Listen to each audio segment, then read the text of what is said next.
oli ku Bokati TV leero enkya ne luli Bokati TV. Okay, buterevu nkubuzaako ate nenkwaniriza mpozi wano ku Bokati TV omulabi waffe ne tugamba nti buli kimu kiragala okubeera mpozi ngate omanya ku bikwatagana ba serebubo n'amawulire ag'enjawulo mpozi ate nabiki bikwatagana ku baana baneyimbira byange obeera mpozi ate obifuna wano ku Bokati TV. Ne tugamba olunaku olwo tugenda kubeera nga twogera ku nsisinkano ya Eddy Kenzo ne President Museveni. Kinajjukirwa amabegakaawo Eddy Kenzo mpozi abadde kumbiranye ne Sheikh Muzata.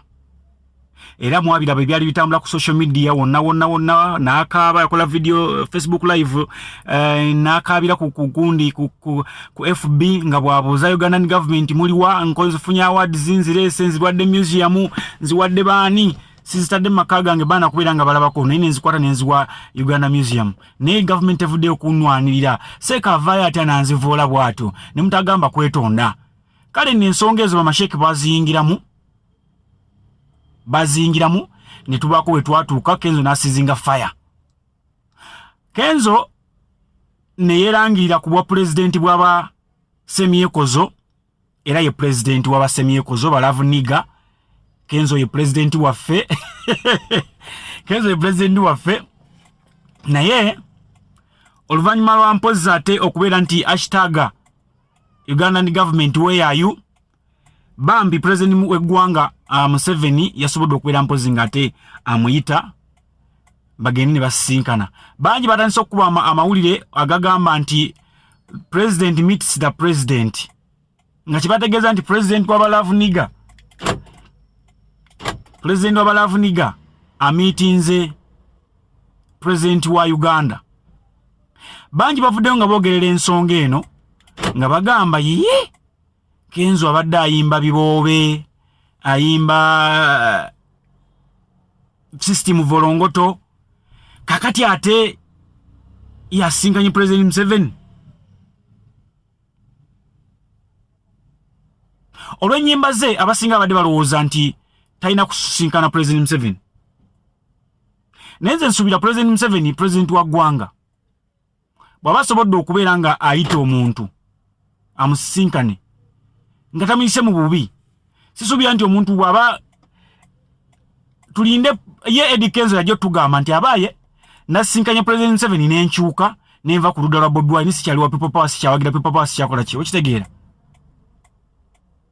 ne baba tannavayo kukyeyogerera ate tulindeko okumuteekako ebigambo Jennifer full figure ye yavuddeyo n'ayatula n'agamba ye kati ndi weni alemu mwamulabye ne Eddy Kenzo tumulindeko tu pressure okubeera oluvannyuma pressure okubeera mpozi ngate ebeera nnyo mu ggwanga ng'eva ku saidi ya Bobi Wine.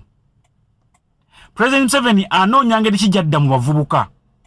Nze nno nandibadde njitwalanga nti Bobi Wine ashootinze. Kininga bw'onogamba nti waliwo obwana obuto gwe nodda ebweru nodda ku muyembe n'otandika okunyeenya omuyembe bo nga tebusobola linnya muti n'onyeenya ne bulya. Obuba bulonze sigo obulondedde naye oba obunyonyereza. Kati ne wano tukize tugane Bobi Wine yali nnyo omuyembe n'anyeenya. Kati mu kunyeenya obwana obutasobola obutalina busobozi nga bwolaba Buchamani ba Jennifer baani basobodde okubeera nga bafuna abaana ba ghetto basobodde okubeera nga bafuna.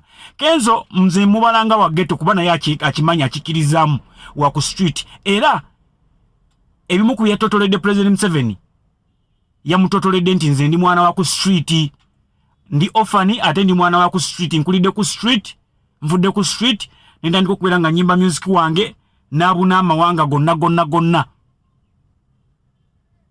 bwabunya amawanga gonna kwe kubeera mpozi nga atendeeta awards zino ez'enjawulo. President Museveni n'akikkiriza era yabadde musanyufu nnyo n'agamba nze mbadde sikimanyi nti gy'oli n'okubaayo okakasa zina awards wazireese nga kituufu wava ku street nga naye President Museveni naye takikkiriza naye nga kyekituufu ekiriwo Eddy Kenzo yava ku street tukimanyi ffenna musajja wattu era President Museveni yasiimye mu katambi nga bwe mugenda okukalaba wano eno era nga muna bifaananyi bitambula. I want to congratulate Kenzo for making very good achievements in the music. He was a street boy, he has just told me. He was an orphan, but he had the talent of music. And he started here in Uganda, singing, making shows, and he got income from that. Then he went abroad and got a clientele there. Okay, Kenzo.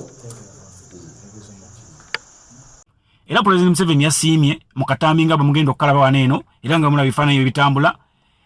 Yasabadde musanyufu inamukwatako mu ngalo. Okujjako waliwo ebyama bye tujja okubeera nga tufuna ezimu ku nsonga. President Museveni ze yayogedde ne Eddy Kenzo. Kati ojja kwekanga nga nammwe ababadde bagamba nti oba Kenzo yakyuse nga bambi musajja wattu yabadde alina naye ensonga ze. Mujjukira alina obulumi bw'omutima, omukyala baamutwala. Watya nga yabadde ayogera na President Museveni ayingire mu nsonga zaabwe ne Rema Sebunya amulekera omukyala. President Museveni alina enkizo egamba bagagga bakirumira baane bagamba mugambe mutabani asizinge fire azeeyo mukyala wa munne. Bwatyo osanga zabadde nteeseganya zakuzzayo mukyala. Tugamba nti okyali ku Boka TV tovaawo. Haji titi byanga bulijjo. Oli ku Bokati TV leero enkya na luli. Bokati TV